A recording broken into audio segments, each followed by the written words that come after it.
तो मेरे को तब एक चीज़ की फ्रस्ट्रेशन हुई कि यार ये चीज़ जब इतनी ज़रूरी थी तो ये स्कूल के बाद से इसका सब्जेक्ट क्यों नहीं ऐड किया गया, लेकिन नहीं किया गया। ये प्रॉब्लम है सिस्टम में। ये जब तूने क्वेश्चन पूछना शुरू किया तभी मैं हंसना शुरू कर दिया था, क्योंकि ये बहुत ही कॉमन और ऑब्वियस क्वेश्चन है और सबको डर लगता है इंग्लिश से। अच्छा, इसका एक एडवांटेज मैं ऐसे मान सकता हूँ कि हिंदी मीडियम वालों के पास बेनिफिट होता है कि वो इंग्लिश में भी कंफर्टेबल हो जाते हैं और हिंदी में तो रहते ही बिल्कुल, जबकि इंग्लिश मीडियम वालों के साथ ऐसा नहीं होता। स्पोर्ट्स में, म्यूजिक में, या जो भी आपकी हॉबी है वहां भी ध्यान लगे। ट्रेवलिंग, एक्सप्लोर करो और थोड़ा सा घूमो। ऐसा नहीं है कि आप की पढ़ाई करो और मूवीज मत देखो, घूमो मत, खेलो मत, ये सब ऐसा नहीं है। सारे चीजें एक्सप्लोर करना भी जरूरी है। भारी सवाल। हाँ। अभी जो लोग, जैसे आप जब लगे थे, जैसे आपने जब ज्वाइन किया था टीसीएस पहले आपकी जो जॉब थी, या जैसे अभी मान लो कोई बीसीए करके लगता है या कोई बीटेक करके लगता है, तो ये लोग एवरेज इनका कितना सैलरी होता है? कुछ एक रफ आइडिया।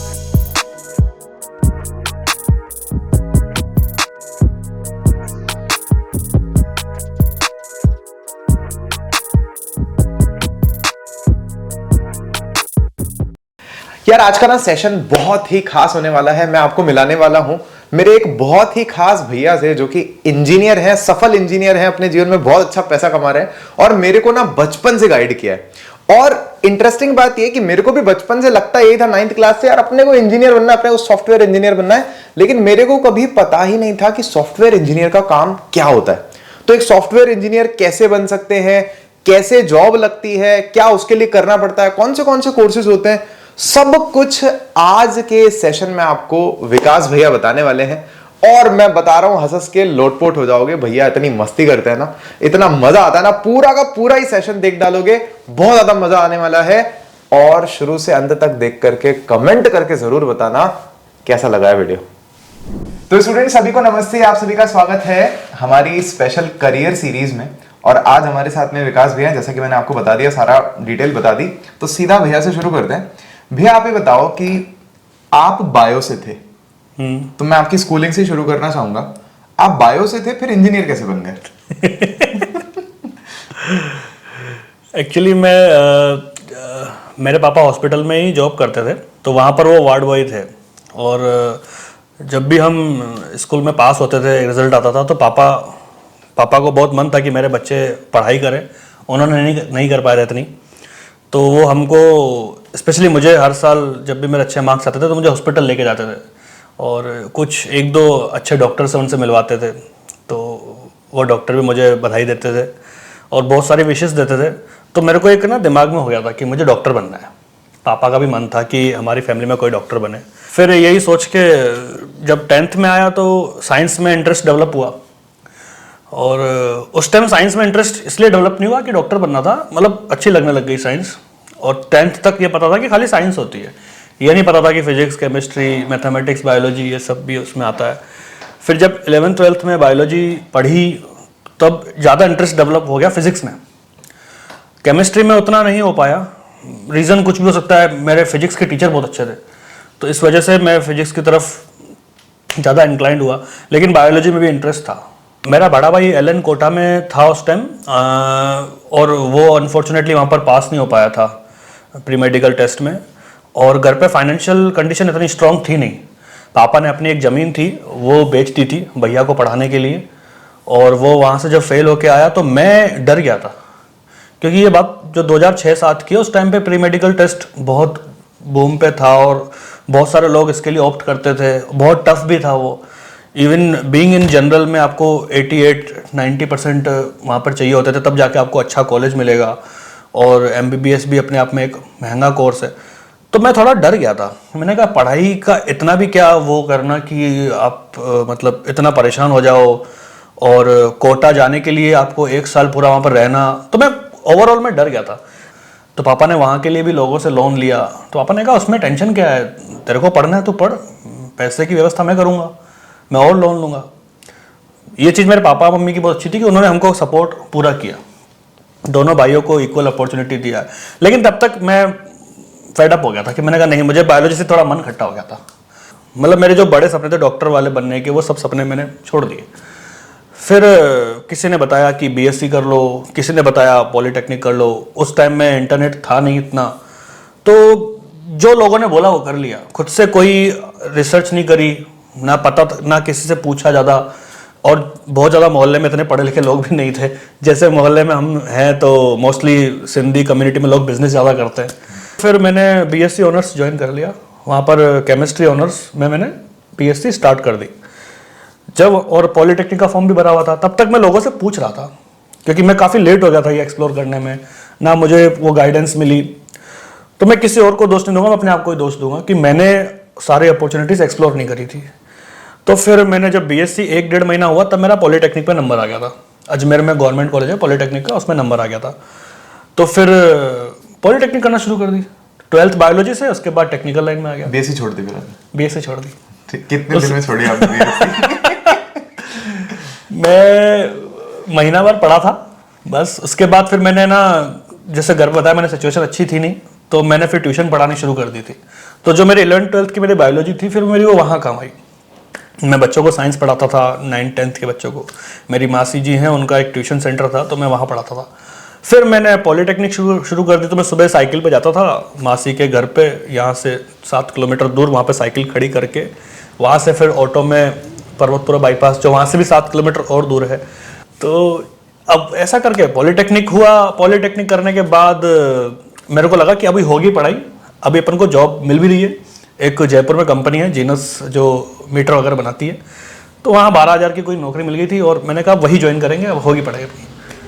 अब यहाँ से मेरा जो है ना, वो जो एक क्या बोलते हैं टर्निंग पॉइंट जो लाइफ का था, वो यहाँ पर ऐसे बना कि मेरा भाई तब सब होम्योपैथिक छोड़ के अजमेर में छोटी मोटी जॉब कर रहा था, अकाउंट्स का काम कर रहा था, टेली का। तो एक बार उसी के दुकान के ओनर ने मेरे से बात करी, जो वहाँ के सेठ जी थे। तो उन्होंने बोला कि तुम क्या करते हो, ऐसे वैसे करके बात हुई। तो मैंने बोला मैं पॉलिटेक्निक की है, अभी लास्ट ईयर है, इसके बाद मैं जॉब करूँगा। तो अब वो मेरे में इंटरेस्ट लेने लग गया कि तू पढ़ाई पूरी क्यों नहीं कर रहा। तो सिंधी थे वो भी। तो मैंने कहा दादा थी वही पढ़ाई में जी, मतलब हो गई पढ़ाई मेरी, अब और नहीं पढ़ना मेरे को। तो उसने एक लाइन बोली, उसने बोला कि diploma is a handicapped person. मतलब इसको ऐसा गलत तरीके से नहीं लिया जाना चाहिए, क्योंकि हर कोई पढ़ाई, जितनी पढ़ाई कोई कर पाता है, मतलब पूरी पढ़ाई नहीं। हाँ। तो मैंने बोला, मैंने कहा आप ये, मेरा ईगो हर्ट हो गया कि मैंने डिप्लोमा किया हुआ, मुझे तो हैंडीकैप कैसे बोल रहे हो।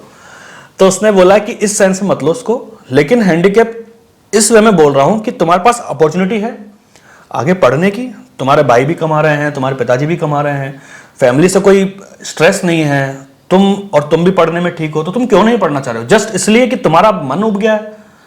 तो मैंने कहा मैं क्यों करूं पढ़ाई। तो उसने बोला कि डिप्लोमा के बाद अगर डिग्री करते हो तो तुम्हारे पास एक पूरी डिप्लोमा होता है, वो डिग्री नहीं होती है। तो तुम्हारे पास एक पूरी डिग्री आती है, तुम आगे पीएसयूज के जो बड़े बड़े एग्जाम्स है वो दे सकते हो, तुम क्या कहते हैं आगे एमटेक के लिए अप्लाई कर सकते हो, आईआईटी के एग्जाम दे सकते हो, और तुम्हारे पास और भी अपॉर्चुनिटीज है वो भी तुम एक्सप्लोर कर सकते हो। तुम कॉलेज में एज अ प्रोफेसर के लिए अप्लाई कर सकते हो, जबकि डिप्लोमा में तुम ये सारी चीज़ें कर सकते हो, लेकिन उसमें तुमको रैंक छोटी मिलती। फिर मैंने कहा चलो फिर करते हैं बीटेक। तो फिर मैंने बीटेक का एडमिशन ले लिया, और फिर जयपुर में कॉलेज मिला, बस। मतलब पॉलिटेक्निक के बाद में बीटेक में लिटरल एंट्री मिलती है? हाँ, पॉलिटेक्निक अगर आप करते हैं तो पॉलिटेक्निक 10th के बाद होती है 3 साल की, और अगर आप 12th पीसीएम में करते हैं, फिजिक्स केमिस्ट्री मैथ्स में, तो आपको कुछ 5% एक्स्ट्रा मिलती है जो मेरिट लिस्ट बनती है। 3 साल की पॉलिटेक्निक होती है। पॉलिटेक्निक भी बहुत अच्छा कोर्स है, उसमें आपको 3 साल करने के बाद आप काफ़ी गवर्नमेंट एग्जाम्स जो होते हैं, टेक्निकल एग्जाम्स जो होते हैं वो दे सकते हैं। रेलवे में भी निकलती है, बीएसएनएल में निकलती है इसकी वैकेंसीज, जिसमें टीटीए बोला जाता है। रेलवे में लोको पायलट की वैकेंसी निकलती है। तो पॉलिटेक्निक वाले दे सकते हैं? हाँ, 12th पीसीएम वाले भी दे सकते हैं? पॉलिटेक्निक अगर आप पॉलिटेक्निक कर लिया आपने, तो फिर आपने पीसीएम करा है या 10th, क्योंकि पॉलिटेक्निक 10th बेस माना जाता है, लेकिन 12th के बाद भी लोग कर सकते हैं। तो 12th के बाद भी लगेंगे तो 3 साल ही? हाँ लगेंगे। तो समझदारी ये है कि 10th के बाद ही अगर कोई करना चाहे तो पॉलिटेक्निक कर ले, और फिर उसके पास बीटेक का ऑप्शन तो है ही। बिल्कुल। 12th के बाद करने से बेनिफिट ये रहता है, क्योंकि पॉलिटेक्निक में पहले साल में, फर्स्ट ईयर में 11th और 12th की मैथ्स, फिजिक्स, केमिस्ट्री एक साल में एक साथ पढ़ाई जाती है। Got it. तो कई बार स्टूडेंट्स वो सब नीचे अंदर इतना कैप्चर नहीं कर पाते हैं, लेकिन हाँ मतलब 80% लोग, 70% लोग अभी भी 12th के बाद ही पॉलिटेक्निक करते हैं, जो मेरा ऑब्जर्वेशन है। 3 साल पॉलिटेक्निक करने के बाद जो बीटेक 4 साल की होती है, आपको उसमें डायरेक्टली सेकेंड ईयर में एडमिशन मिलता है। तो सेकेंड ईयर में आपने वहां पर एडमिशन ले लिया, तो आपने मतलब उस वक्त AI ट्रिपल ई चलता था? हाँ। तो वो एग्जाम नहीं दिया आपने? नहीं, मैं तो 12th बायोलॉजी से था। हाँ, दे ही नहीं सकते थे। तो मैं दे ही नहीं सकता था और मैंने वो एग्जाम दिया भी नहीं। और मुझे लूप होल है तो हाँ बोल सकते हो, लेकिन इसमें 2 साल लगे हैं मेरे। तो मेरे को एक फ्रस्ट्रेशन भी थी उस टाइम में कि मेरे 2 साल खराब हुए हैं। फिर जब मैं कॉलेज में गया तो मेरे जैसे मुझे बहुत सारे देखे। तो अगर आप अकेले फेल होते हो ना तो आपको लगता है कि आप फेल हुए हो, लेकिन अगर आपके आसपास के लोग भी फेल होते हैं ना तो लगता है ठीक है यार, मैं भी बाकी लोग भी तो हो रहे हैं ना। ठीक है। तो भैया मेरे को एक बात बताओ, आप हिंदी मीडियम से थे हाँ। और फिर बीटेक तो आपने इंग्लिश मीडियम में की होगी, और पॉलिटेक्निक भी हिंदी मीडियम में होती है इंग्लिश मीडियम में होती है? वो रिमिक्स था वो तो उसमें दिक्कत नहीं आई आपको? ये जब तूने क्वेश्चन पूछना शुरू किया तभी मैं हंसना शुरू कर दिया था, क्योंकि ये बहुत ही कॉमन और ऑब्वियस क्वेश्चन है और सबको डर लगता है इंग्लिश से। तो अब क्या हुआ कि जब मैंने 12th करी तो मैं सब कुछ हिंदी में पढ़ा। मतलब वहां पर ओम्स लॉ नहीं था, वहां पर ओम का नियम था। 12? हाँ, मतलब दिमाग में ओम का नियम चल रहा था, आर्किमिडीज का सिद्धांत था। ठीक है, तो प्रिंसिपल नहीं था। पॉलिटेक्निक का मेरे को ये सिस्टम अच्छा लगा। उन्होंने कहा आप किसी भी मोड में आंसर लिखो, हिंदी इंग्लिश में लिखो, हमको समझ में आना चाहिए। हमने ऐसे करके, और मैंने, लेकिन मुझे पता था कि मुझे इंग्लिश में तो कन्वर्ट होना है कभी ना कभी। But school I would suggest is not the right place to opt this choice कि आप मीडियम चेंज करो, क्योंकि स्कूल में ना आप बच्चे रहते हो, ठीक है, तो आपका माइंड उतना डेवलप नहीं होता कि आप तुरंत उसको सेंटेंस को फ्रेम कर सको। अगर आप शुरू से इंग्लिश मीडियम में हो तो बात अलग है, वो आपके लिए ईजी है। लेकिन अगर आपने कोई ऐसा 10th के बाद कोई ऐसा प्रोफेशनल कोर्स भी नहीं किया हुआ है और आप पूरा ही हिंदी में समझ रहे हो, सब कुछ कर रहे हो, और आपका फोकस पढ़ाई की तरफ है, तो आप एक अलग से चीज़ अफोर्ड नहीं कर सकते कि मैं ये भी सीखूं और इंग्लिश में ट्रांसलेट करूं। अगर आप मीडियम चेंज करना चाहते हो, बहुत ज़्यादा पढ़ना चाहते हो, तो ठीक है आप जा सकते हो इंग्लिश में, लेकिन 12th तक में भी आप करो हिंदी में कंटिन्यू। जब आप कॉलेज में आते हो तो कॉलेज में मार्किंग का सिस्टम थोड़ा सा डिफरेंट हो जाता है, ठीक है। 11th-12th में बहुत अप टू द मार्किंग होती है कि इसने क्या आंसर लिखा है, वैसा लिखा है। लेकिन जब बीटेक में गया तो वहां मुझे प्रॉब्लम हुई बहुत सारी। तो वो हमको इंग्लिश में पढ़ाते थे और हमको क्वेश्चंस भी इंग्लिश में पूछने होते थे, तो हमको बड़ी दिक्कत हुई। फिर हमने जैसे तैसे हमने पढ़ाई करी, लेकिन अब यह था कि जब आप 3rd ईयर 4th ईयर में आते हो तो आपको इंटरव्यू में बैठना पड़ता है, आपको प्रेजेंटेशन देनी पड़ती है। तो धीरे धीरे वो क्या हो गया ना, सेंटेंस फ्रेम करना आ गया ऑटोमेटिक। आप इसके लिए न्यूज़पेपर पढ़ो, मूवीज देखो इंग्लिश में, काफ़ी इंग्लिश में अच्छी कॉमेडी सीरीज आती है वो देखो। आपने बहुत देखी होंगी? मैंने बहुत देखी। अच्छा, इसका एक एडवांटेज मैं ऐसे मान सकता हूँ कि हिंदी मीडियम वालों के पास बेनिफिट होता है कि वो इंग्लिश में भी कंफर्टेबल हो जाते हैं और हिंदी में तो रहते ही। बिल्कुल। जबकि इंग्लिश मीडियम वालों के साथ ऐसा नहीं होता, वो फिर एक ही लैंग्वेज में, जैसे आप पढ़ा भी चुके हो तो आप इंग्लिश मीडियम वालों को भी पढ़ा सकते हो और हिंदी मीडियम वालों को भी पढ़ा सकते हो। बिल्कुल। तो बल्कि तो एडवांटेज है ना। एग्जैक्टली, बिल्कुल एडवांटेज है। एट द एंड आपको करना तो काम ही है ना, ठीक है। अब जैसे इसरो में अगर प्रोजेक्ट्स चल रहे हैं इतने बड़े बड़े, तो वो जरूरी है कि सब इंग्लिश में बात कर रहे होंगे, इसलिए हमारा ये मंगलयान और ये सब सक्सेस हुआ है। वो अपने लैंग्वेज में बात करते हैं। इट्स जस्ट दैट कि आपके पास एक नॉलेज है, वो नॉलेज आपको इवॉल्व करनी है। तो मीडियम से कोई फर्क नहीं पड़ेगा। तो मतलब मीडियम चेंज करने की कोई जरूरत नहीं, इंग्लिश को एज ए लैंग्वेज कंसीडर करके उस पे कमांड कर लो। बिल्कुल बढ़िया। तो भैया अब आप बताओ आपके कॉलेज के बारे में अगर कुछ बताना चाहो तो स्टूडेंट्स को, और उसके बाद फिर जॉब का क्या रहता है कि भाई मतलब आप कॉलेज पहुंचे और फिर क्या निकलते ही जॉब तैयार ही थी क्या आपके लिए? मतलब देखो क्या होता है ना, कॉलेज लोग स्टूडेंट्स स्ट्रेस बहुत ले लेते हैं। मैंने भी अपने टाइम में बहुत स्ट्रेस लिया, तो स्ट्रेस नहीं लेना चाहिए कि ठीक है सबको जॉब लग जाती है, ऐसा कोई नहीं है कि देखो आज के टाइम में जॉब उसकी नहीं लगती है जो जॉब नहीं करना चाहता है। और हमारा जो एक एजुकेशन सिस्टम है उसमें एकेडमिक नॉलेज को ज़्यादा फोकस किया जाता है कि ये 6 किताबें हैं, हिंदी इंग्लिश संस्कृत और ये जो भी हैं SST साइंस मैथ्स, सिर्फ आप ये पढ़िए और आपका काम हो जाएगा। लेकिन हमारा कॉलेज इस मामले में बहुत अच्छा था कि उन्होंने इन चीज़ों पे ध्यान दिया। लेकिन उन्होंने क्या किया कि उन्होंने जब कंपनीज आने वाली थी तब 1 महीने के लिए हमारी ये ट्रेनिंग अरेंज कराई। तो ये चीज़ सही, वैसे तो उनकी तरफ से तो उन्होंने अपना काम कर दिया, लेकिन ये चीज़ प्रोसेस ओरिएंटेड नहीं है, ये गोल ओरिएंटेड हो गया कि आपको परसों कुछ काम करना है और आप आज पढ़ रहे हो। तो उस चीज़ से क्या होता है कि आप उस चीज़ को कर भी लोगे ना, लेकिन आपका जो पूरा जो था ना वो उससे स्ट्रेस काफ़ी बढ़ गया। आपको शुरू से पता होता ना कि मैं ऐसा ऐसा करूँगा, तो मैं उस प्रोसेस को मैं लेके आता। तो उसमें क्या हुआ कि हमको 15-20 दिन की ट्रेनिंग दी गई, जिसमें हमको क्वांटिटेटिव एप्टीट्यूड और रीजनिंग इनकी हमको कोचिंग दी जाती थी उस कॉलेज के अंदर ही। हाँ, हमसे उसके अलग से पैसे लिए गए थे और उसकी कोचिंग दी जाती थी। उसके बाद फिर हम सेकेंड हाफ में एग्जाम्स देते थे जो प्रैक्टिस के लिए। हमको शीट्स मिलती थी, हम दिन भर वो सॉल्व करते थे। मतलब वो 1 महीने के लिए मैंने ना इंजीनियरिंग का कुछ नहीं पढ़ा, मैं यही सब पढ़ रहा था।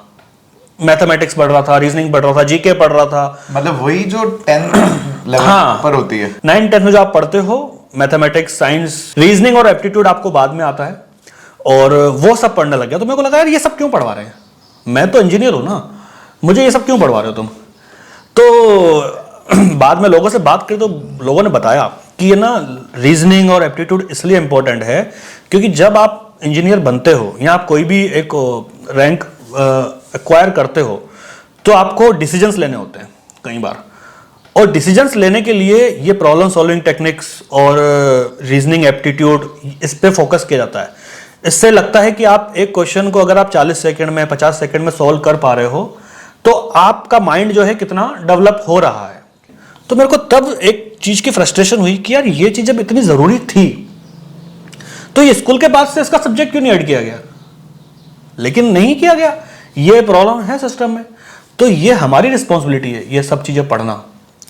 तो मैंने वो चीजें 1 महीने में पढ़ी, और जैसे ही पढ़ने के बाद मेरा फोकस बहुत अच्छा था कि मेरी इंटेंसिटी बहुत अच्छी थी कि मैं कोई भी नई चीज़ पकड़ता हूँ तो मैं 15-20 दिन में उसको अच्छे से कर लेता था। फिर मेरा प्लेसमेंट हुआ, TCS करके कंपनी आई, बहुत बड़ी कंपनी, टाटा कंसल्टेंसी सर्विसेज। तो वो आई, उसमें मेरा एक रिटन टेस्ट हुआ। 480 बच्चों ने रिटन टेस्ट दिया था और उसमें से 150 लोगों का क्लियर हुआ था। और उसके बाद उसमें 3 राउंड इंटरव्यूज़ के थे।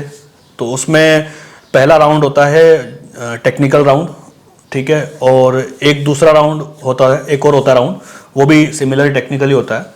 और मतलब उसमें 2 अलग अलग लोग इंटरव्यू लेते हैं। तो उन्होंने मुझसे अपने इंजीनियरिंग के ही क्वेश्चंस पूछे। और उसके बाद एक तीसरा राउंड होता है HR राउंड, जिसमें आपको बताया जाता है अगर आप तीसरे राउंड तक पहुंच गए हो दैट मीन्स आपका ऑलमोस्ट क्लियर है। उसमें आपको आपकी सैलरी वगैरह बताई जाती है कि कंपनीज के क्या क्या बेनिफिट्स हैं, आपका क्या रोल होगा कंपनी में, वो सब बताया जाता है। उसके बाद जब फाइनल हुआ तो उसमें से मुश्किल से 50 से 60 लोग फाइनल हुए थे। तो उसमें फॉर्चुनेटली मेरा नाम था। तो ऐसा करके मुझे अपनी पहली जॉब मिली। CSIT एक बार आप हाँ, CSIT कंप्यूटर साइंस और इंफॉर्मेशन टेक्नोलॉजी, ये 2 ब्रांच होती हैं इंजीनियरिंग की, जिसमें आप 4 साल का जो कोर्स होता है बीटेक का, वो करने के बाद आप किसी भी IT कंपनी में या कोई भी सॉफ्टवेयर कंपनी में आप एज अ सॉफ्टवेयर डेवलपर काम करने के लिए एलिजिबल होते हो।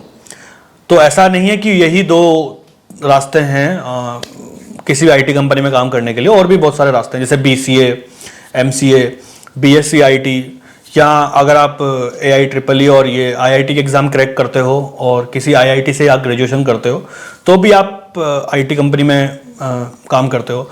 डिफरेंस थोड़ा ही हो जाता है कि IIT जो करते हैं या जो नॉर्मल किसी भी ऑर्डिनरी कॉलेज से बीटेक करते हैं, डिफरेंस ये हो जाता है कि जो IIT से बीटेक करता है बहुत ही जो बड़ी बड़ी कंपनीज होती हैं उसमें वो डायरेक्टली एलिजिबल होते हैं, या उनको स्कॉलरशिप अच्छी मिल जाती है, और जो बहुत बड़ी कंपनीज होती हैं वहाँ से उनको कॉल्स आनी शुरू हो जाती हैं।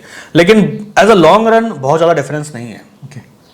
अगर कोई एक में छोटा सा कॉलेज पकड़ के BCA किसी ने कर लिया और एक IIT में किसी ने ग्रेजुएशन करी है, मैं अगर उन दोनों में कनेक्शन दिखाऊं तो मैं इसका लाइव एग्जांपल दूंगा।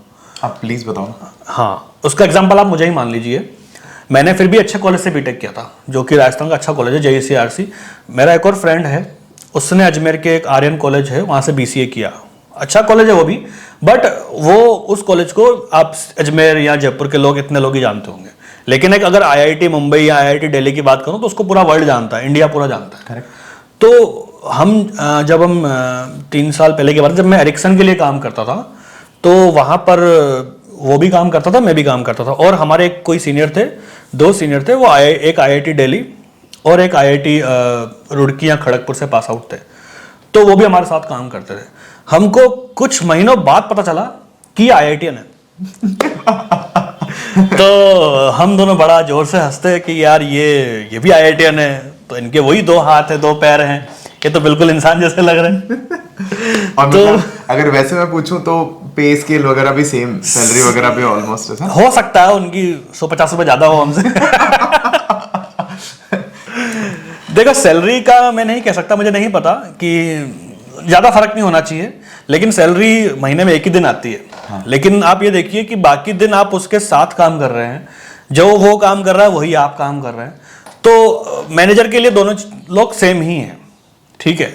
तो फिर हमने उनसे बात भी करी कि आपने आईआईटी किया है तो ऐसा क्या डिफरेंस था, तो कुछ डिफरेंस नहीं था, हमने आईआईटी करी, बीटेक किया, जॉब कर रहे हैं।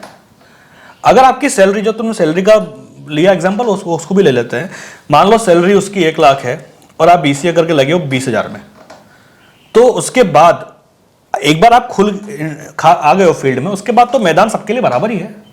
अगर आप वो 1 लाख रुपए सैलरी लेकर के भी अगर अच्छा काम नहीं कर रहा है तो कंपनी उसको रखेगी नहीं, और अगर आप 20,000 सैलरी लेकर के उससे अच्छा काम कर रहे हो तो डेफिनेटली कंपनी आपको ग्रोथ भी देगी। तो ये आगे जाकर के सब कंपटीशन है। ओके। तो ये दिमाग से निकाल देना चाहिए।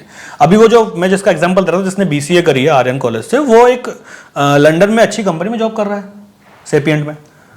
अभी मिलने वाला हूँ उससे, तेरे को मिला दूंगा मैं। क्या बात है।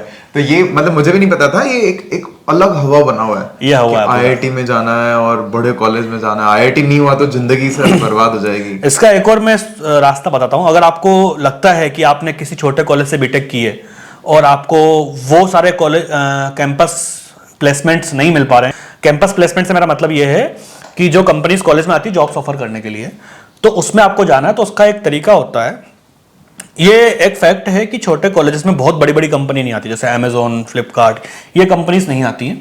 टीसीएस, इन्फोसिस, जो कि बहुत बड़ी कंपनीज हैं, लेकिन ये फ्रेशर्स को बहुत ज़्यादा पैसे नहीं देती हैं। तो जो बड़े कॉलेज से बीटेक करता है वो इन कंपनीज में रेयरली अप्लाई करता है, या वो देखता है कि उसको स्टार्टिंग में ही सैलरीज लाखों में मिले। तो इसका एक तरीका ये होता है कि जब आप बीसीए और एमसीए या जो भी अपना ग्रेजुएशन कर रहे हैं, बीटेक कर रहे हैं, आप उसी टाइम पे एक जो सिंगल थ्रेड चल रहा है, सिंगल थ्रेड से मेरा मतलब है कि आपकी जो एकेडमी आपको ऑफर कर रही है पढ़ाई, वो तो आप करिए ही करिए, लेकिन बहुत ज़्यादा पढ़ाई मत करिए। बहुत ज़्यादा पढ़ाई से मेरा मतलब ये है कि एकेडमिक की पढ़ाई इतनी ज़्यादा मत करिए कि आपका पूरा एनर्जी 100% वहीं कंज्यूम हो जाए।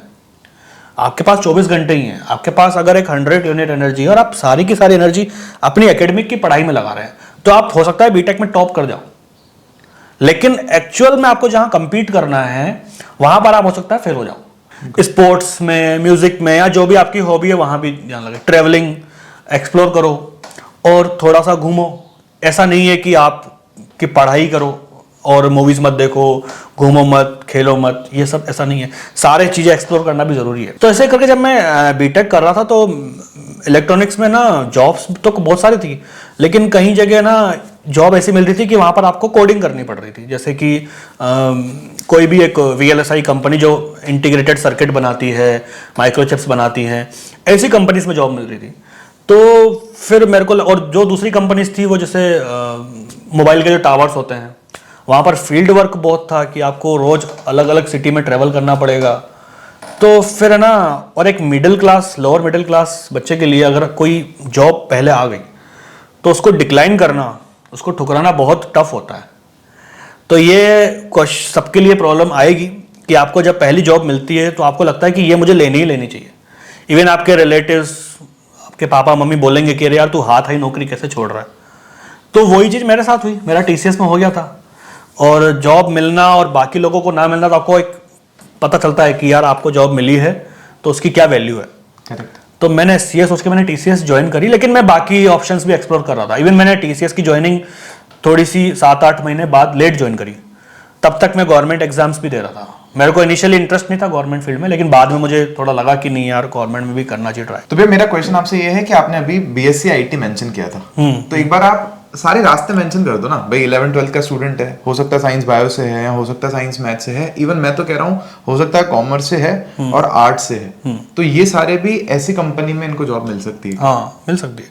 देखो, आप किसी भी स्ट्रीम में 12th कर रहे हो, जो बच्चे अभी जो वीडियो देख रहे हैं, अगर वो 10th, 11th, 12th में हैं, तो अगर उनको IT कंपनी में आना है और उनके पास अगर साइंस नहीं है तो भी वो आ सकते हैं। उनको क्या करना रहेगा, 12th पास करने के बाद BCA करके कोर्स आता है, BSc IT होता है, इवन BA, BCom और BSc, नॉर्मल BSc पास कोर्स करके भी आप इस फील्ड में आ सकते हो। पहले मैं BCA और BSc IT का बताता हूँ। जब आप BSc और BSc IT कर लेते हो तो आपको एक डिग्री मिलती है, और वो 3 साल की डिग्री होती है। उसमें आपको उस टेन्योर में 3 साल के टेन्योर में आपको सब कुछ सब्जेक्ट्स पढ़ा जाते हैं, जैसे C++, जावा, प्रोग्रामिंग लैंग्वेजेस पढ़ाई जाती हैं, जो भी चलन में होती हैं वो। और वो पढ़ाने के बाद आपकी उसमें उस दौरान ट्रेनिंग भी होती है, सारा पूरा कोर्स होता है उसका। उसके बाद आप कंपटीशन की तैयारी करते हो और आप कंपनीज के इंटरव्यूज दे रहे हो और उसमें आपको सीधे जॉब मिल जाती है। BCA करने के बाद सैलरी जो बीटेक करके लगता है आईटी कंपनी में और एक BCA करके लगता है, दोनों की सैलरी में हो सकता है थोड़ा सा डिफरेंस हो सकता है बीटेक वाले की सैलरी ज़्यादा हो, BCA वाले की कम हो। तो इसलिए BCA वाले बंदे को आगे जाकर के एक मास्टर्स का कोर्स भी करना पड़ सकता है। नहीं भी करेगा तो भी चलेगा, लेकिन करेगा तो उसकी ग्रोथ के लिए अच्छा है। तो कंपनी में काम करते करते आप पैरेलल में कॉरेस्पॉन्डेंस में MCA, MBA ये सारे कोर्सेज आप कर सकते हो। मतलब नौकरी ले लो, हाँ, पैसे भी थोड़े आ रहे हैं, हाँ, और पढ़ाई भी चल रही है। पढ़ाई भी चल रही है। इवन आपको जैसे बड़ी कंपनी जैसे TCS या ऐसी कंपनी से वो आपको उनकी अफिलेटेड यूनिवर्सिटीज होती हैं, वहां से आपको MCA भी कराती हैं, MBA भी कराती हैं, इवन उसका पढ़ाई का खर्चा भी वो बियर करती हैं। उसमें कुछ उनके कंडीशंस होती हैं कि आपको वो पढ़ने के बाद 2 साल तक उसी कंपनी में काम करना पड़ेगा, क्योंकि उन्होंने आपके ऊपर खर्चा किया है तो वो आपसे वसूल भी करेंगे 2 साल वहां पर स्टे बैक करा के। और दूसरा तरीका जो था, जिन्होंने 11th 12th साइंस से ना करके आर्ट्स कॉमर्स से करी है और उनको अब इंटरेस्ट आने लग गया है कंप्यूटर में, तो वो लोग क्या कर सकते हैं, वो लोग भी BCA कर सकते हैं और BCA करके इस फील्ड में आ सकते हैं। और अगर किसी को लगता है कि वो और ज़्यादा लेट हो गया है, अब उसने BCom का 2nd ईयर का क्लियर कर लिया एग्जाम्स, अभी भी उसको अपनी कॉमर्स की फील्ड में इंटरेस्ट नहीं आ रहा, या उसको लग रहा है कि नहीं यार मेरे को CA मेरे से क्लियर नहीं हो रहा, या उसको लग रहा है कि मेरे को ना इंटरेस्ट इस फील्ड में आ रहा है, कोडिंग में इंटरेस्ट आ रहा है और मेरे को प्रोग्रामिंग में इंटरेस्ट आ रहा है, या मुझे IT कंपनी में काम करना है। ऐसा नहीं कि IT कंपनी में हमेशा कोडिंग ही होती है, उसमें और भी बहुत सारे फील्ड्स होते हैं, उस पर भी बात करेंगे। तो वो कैसे आ सकता है, तो वो अपना BCom छोड़े ना, अपना BCom पूरा करे।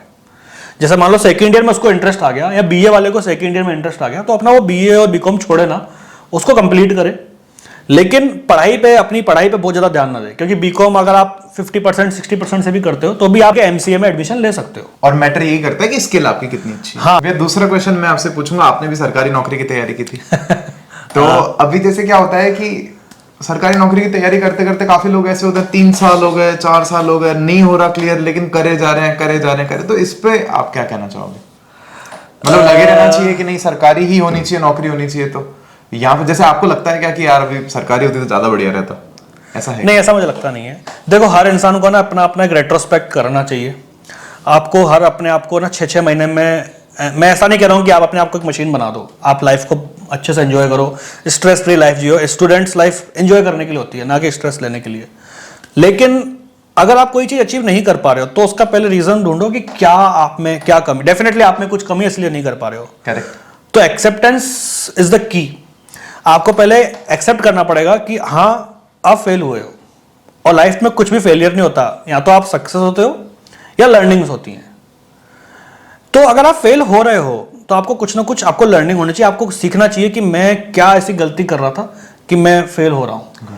और अगर आपको वो पता नहीं पड़ रहा और आप फिर भी उसको बार बार फेल किए जा रहे हो, ये सोच के कि चींटी 10 बार गिरती है 11वीं बार चढ़ जाती है, तो वो थीसिस ठीक नहीं है। आपको पता होना चाहिए हर बार गलती अलग अलग होनी चाहिए तो अच्छा है। लेकिन अगर हर बार गलती सेम हो रही है, जैसे आपको पता था कि आपने इस साल अटेम्प्ट दिया, आपकी जीके सही नहीं थी, आपने अगले साल भी जीके पे काम नहीं किया, आपने फिर एग्जाम दिया, फिर आप बोलोगे यार मैंने 1 साल पूरी पढ़ाई करी, मेरा हुआ ही नहीं।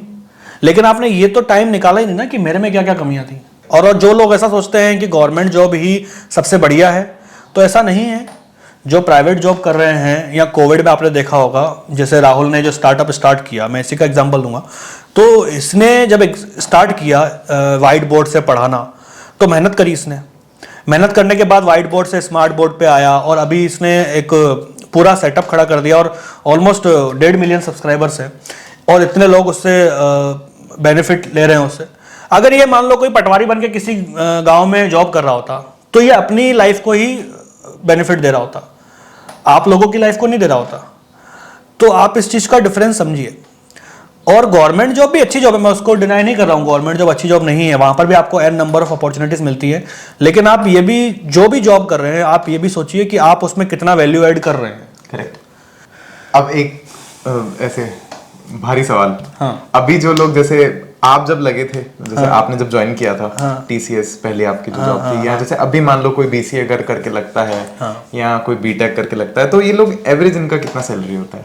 कुछ एक रफ आइडिया स्टूडेंट्स को, ताकि दिमाग में। मैं मेरा ही बता देता हूँ। जब मैंने बीटेक किया था तब मेरी जो फर्स्ट जॉब ऑफर थी मेरे को 2013-14 की बात बता रहा हूँ, 2014 की। सो मेरी सैलरी थी 3,22,000 रुपये साल का। मतलब इन हैंड मुझे मिलता था 23,000 रुपये के आसपास, महीने के 23,000 रुपये इन हैंड मिलते थे। इसके अलावा मेरा पीएफ जो होता है, प्रोविडेंट फंड, उसमें पैसा जाता था 1,500-2,000 के आसपास। इसके अलावा आपको ये कंपनीज जो होती हैं हेल्थ बेनिफिट्स देती हैं, आपको हेल्थ इंश्योरेंस मिलता है, आपकी पूरी फैमिली का हेल्थ इंश्योरेंस मिलता है, आपको अपना टर्म इंश्योरेंस मिलता है, और जो भी नॉर्मल बेनिफिट्स होते हैं जैसे कि लीव, सैटरडे संडे छुट्टियाँ, और आपके जितने भी गवर्नमेंट हॉलीडेज होते हैं वो छुट्टियाँ, सिक लीव्स, कैजुअल लीव्स, आपको मोस्ट, अगर आप किसी बड़ी कंपनी में जा रहे हो तो आपको वही सारे बेनिफिट्स मिलेंगे जो एक गवर्नमेंट एम्प्लॉइज को मिलते हैं।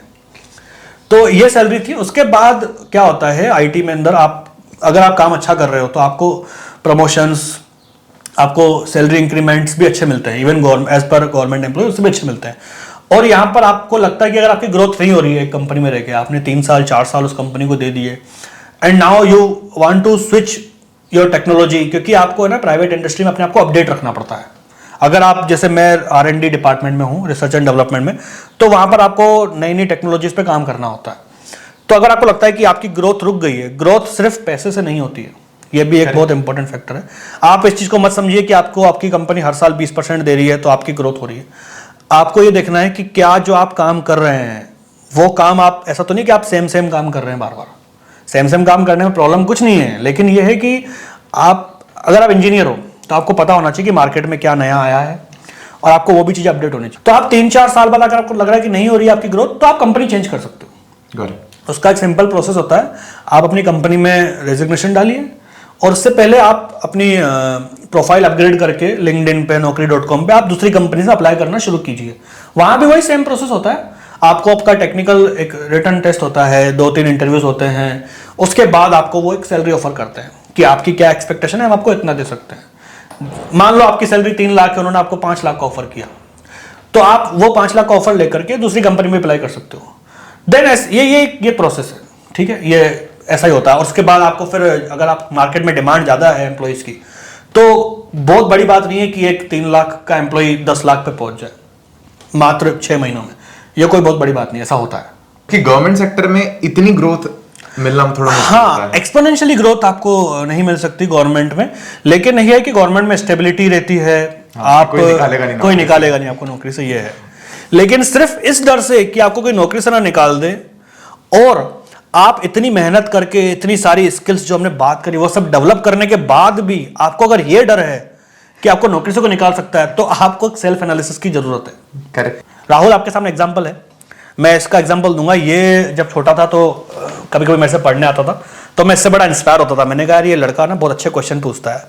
तो जो लोग मुझसे पैसे देके पढ़ने आते थे, मेरे को उसको पढ़ाने में भी इतना मजा नहीं आता था। ये ऐसे ही रैंडमली बात होती रहती थी इससे, तो ये अच्छे अच्छे क्वेश्चन पूछता था। मैं कहता ये लड़का ना कुछ करेगा आगे जा करके। और अनफॉर्चुनेटली हम जिस मोहल्ले में रहते थे वहाँ पर बहुत कम लोग पढ़ाई करते थे, तो ये वहाँ से निकला। जब तक मैं बीटेक कर चुका था, तब ये बीटेक में इसने एडमिशन शायद लिया था, तो उसने मुझे फ़ोन किया था। ऐसी बात हुई कि भैया मैंने ना एडमिशन ले लिया और मैं बीटेक करने आया हूँ ये सो एंड सो कॉलेज में जयपुर में। तो मैं बड़ा खुश हुआ। मैंने अपने दोस्तों को बताया कि हाँ मेरा दोस्त, मेरा एक स्टूडेंट है, वो पढ़ने आया है और देखना वो फाड़ेगा कुछ। 1-1.5 साल बाद उसका फिर से बात हुई, तो उसने कहा भैया मैंने ना इंजीनियरिंग छोड़ दी है। मैंने कहा तू पागल है? मैंने कहा क्या करेगा फिर तू? तो इसने बोला मेरे को गिटार बजाना है। उस टाइम मेरी जो थिंकिंग थी, मेरी ये थी थिंकिंग कि नहीं यार, अगर आपने ये चीज़ रोड चुन लिया तो आप उसी पे आगे चलो।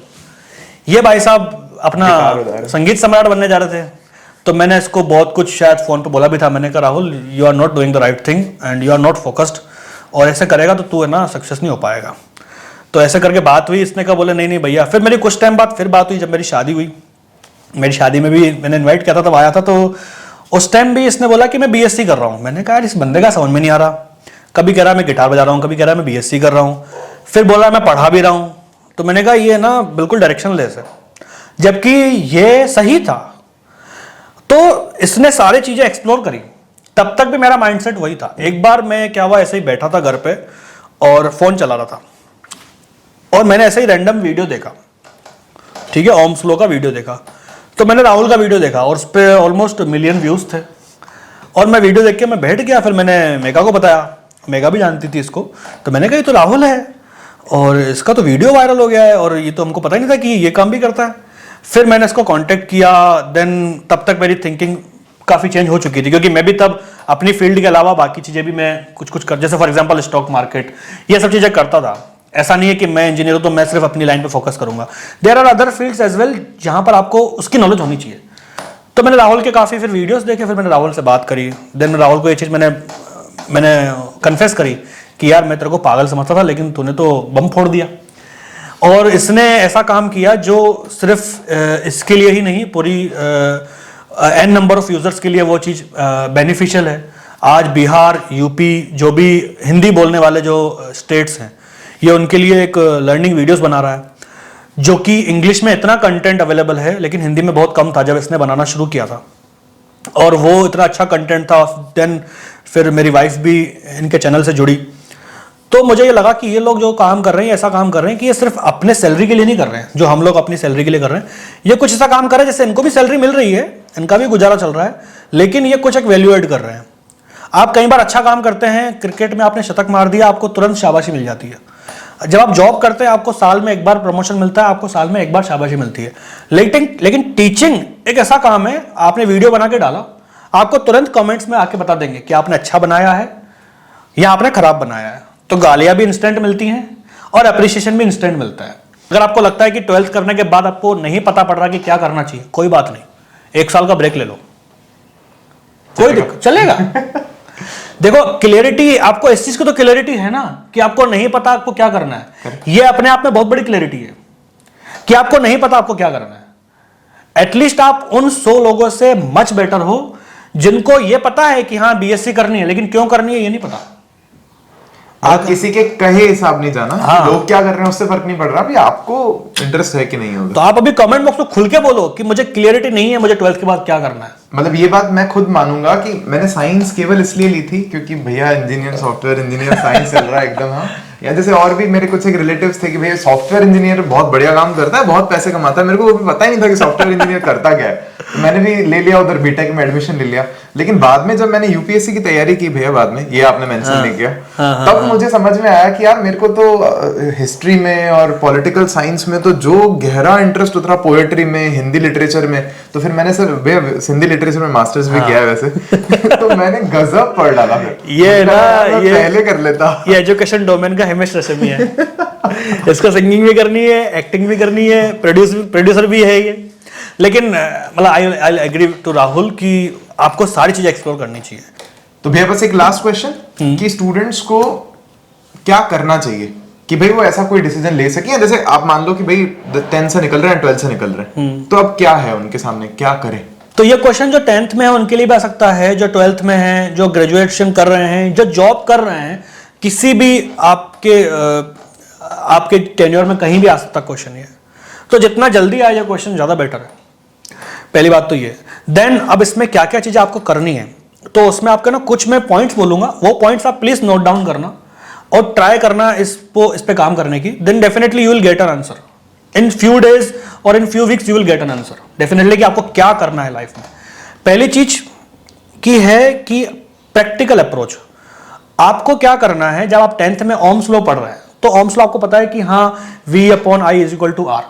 आपने रट भी लिया, चल गया काम। राहुल के वीडियो देखोगे तो रटने की जरूरत नहीं पड़ेगी बट स्टिल अगर आपने नहीं देखा वीडियो और आपने रट लिया, आपका काम चल गया। लेकिन अगर आपको परस्यू करना है साइंस फर्दर स्टडीज के लिए, तो इससे काम नहीं चलेगा। जहां आपको लग रहा है कि आप रटने जा रहे हो वो गलत है, उसी टाइम ही रुक जाओ, अपने टीचर से बात करो, जो भी आपको कोचिंग दे रहे हो उनसे बात करो और उसको समझने की कोशिश करो। हमेशा लाइफ में प्रैक्टिकल, आपको फिजिकल इंटरप्रिटेशन होनी चाहिए। जैसे निखिल सर पढ़ाते हैं लैपलास ट्रांसफॉर्मेशन या इंटीग्रेशन डिफरेंशिएशन, तो उसकी ना फिजिकल इंटरप्रिटेशन देखो कि इसका एक्चुअल लाइफ में कहाँ यूज होता है।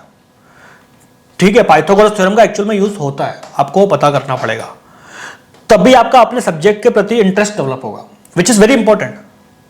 ठीक है। देन सेकंड है रीजनिंग। नॉर्मली जब आप ग्रेजुएशन कर लेते हो, आप गवर्नमेंट की तैयारी करते हो, बैंक, पीओ, एसएससी, यूपीएससी और इंजीनियरिंग के जो भी एग्जाम्स होते हैं वो देते हो, तो आपको उसमें रीजनिंग के क्वेश्चंस आते हैं। उसमें क्या होता है कि लॉजिकल रीजनिंग, क्वांटिटेटिव एप्टीट्यूड और आपको ऐसे पजल्स ऐसे करके क्वेश्चंस आते हैं। वो क्वेश्चंस करना शुरू कीजिए। इसकी कोई एज नहीं होती है, 11th-12th में शुरू कर दीजिए करना। तो ये सारे एक ना वर्क अराउंड है वो आपके माइंड को उतना डेवलप करने का। तीसरी चीज हो गई आपकी ऑब्जर्वेशन। आपको ऑब्जर्व करना है आपके सराउंडिंग्स क्या क्या चल रहा है। आपको ऐसा नहीं करना है कि आंखें बंद करके मैं सिर्फ अपनी एकेडमिक स्टडीज पे फोकस करूंगा, नहीं। आपको सारे ऑप्शंस ऑब्जर्व करने हैं, सारे लोगों से बात करनी है, जो भी आपके सीनियर्स हैं, आपके फैमिली में कोई जो पढ़े लिखे लोग हैं या जो ऑलरेडी किसी फील्ड में काम कर रहे हैं, आपको उन सबसे बात करनी है। और अगर आपको लगता है कि आप आर्ट्स के स्टूडेंट हैं, आपको हिस्ट्री में इंटरेस्ट है, आपको सारी चीजें ना इनके पॉडकास्ट वगैरह देखिए, मैगजीन्स पढ़िए। ये सब पढ़ाई के अलावा चीजें जो आपको करनी है। ये हो गया ऑब्जर्वेशन। इसके बाद आता है कम्युनिकेशन स्किल्स। कम्युनिकेशन स्किल्स बहुत इंपॉर्टेंट है क्योंकि 10th-12th तक आप सारी चीजें कंज्यूम करते हो, करेक्ट, ठीक है, आप समझते रहते हो बस। लेकिन जब आप कॉलेज शुरू करते हो या जॉब शुरू करते हो तो आपको वो अंडरस्टैंडिंग ही तो बेचनी है आगे, तभी तो आप पैसा कमाओगे। एग्जैक्टली अगर आपको नौकरी करनी है तो जो आपने स्किल्स एक्वायर करी है वो स्किल्स को आपको यूज करके उसको बेच के आपको पैसे कमाने हैं, तो वो आप तभी कमा पाओगे जब आप उस चीज को एक्सप्रेस कर पाओगे। तो आपको कम्युनिकेशन स्किल पे ध्यान देना है कि मैं अपनी बात को बेहतर तरीके से कैसे एक्सप्लेन कर सकता हूं, ठीक है। यही आपको बाकी लोगों से अलग बनाएगी। आपको कई बार कोई कंपटीशन में ग्रुप डिस्कशन होते हैं, आपको पब्लिक स्पीकिंग कैसे करनी है उस पे आपको ये सारा स्किल्स होनी स्कूल से चाहिए। शुरू हो जाता है कि स्टेज पे जा रहे हैं, कोई कंपटीशन बोल रहे हैं। ये हमारे सारे एजुकेशन सिस्टम में है। डिबेट कंपटीशन होता है लेकिन सब लोग नहीं जाते हैं। उनको लगता है कि नहीं हम तो पढ़ाई करेंगे। कई बार पेरेंट्स बोलते हैं तुम अपनी पढ़ाई पे फोकस करो, लेकिन ये चीजें भी इक्वली इंपॉर्टेंट है। देन उसके बाद आता है जनरल नॉलेज। क्या चल रहा है आप दुनिया में, सराउंडिंग्स में क्या चल रहा है। जैसे भी फॉर एग्जांपल अभी इजराइल वाला जो भी वॉर चल रहा है, और जनरल अवेयरनेस ऐसी चीज नहीं है कि एक दिन के पढ़ के अंदर आती है, करेक्ट। ये आपको डे 1 से आपको जब भी आप 10th-11th में आपको करना शुरू करना चाहिए, क्योंकि आप जब आप कंपटीशन की तैयारी करते हो ना तो आपको एकदम से आ जाता है। फिर ये आप सोचो थोड़ा थोड़ा करके पढ़ोगे तो आपको इंटरेस्ट भी डेवलप होगा। फॉर एग्जाम्पल अभी मैं ना राहुल से एक बार बात कर रहा था कि अगर मेरे को राजस्थान का स्टेट गवर्नमेंट एग्जाम देना है, वहां पर राजस्थान की जीके पूछी जाती है, तो राजस्थान की जीके में इतने मंदिर हैं, इतने डिस्ट्रिक्ट है, कैसे पढ़ूं। तो बोलूंगा भैया 1 महीना बोरिया बिस्तरा बांधो, घर से बाहर निकल जाओ, राजस्थान आप 1 महीने में घूम लोगे।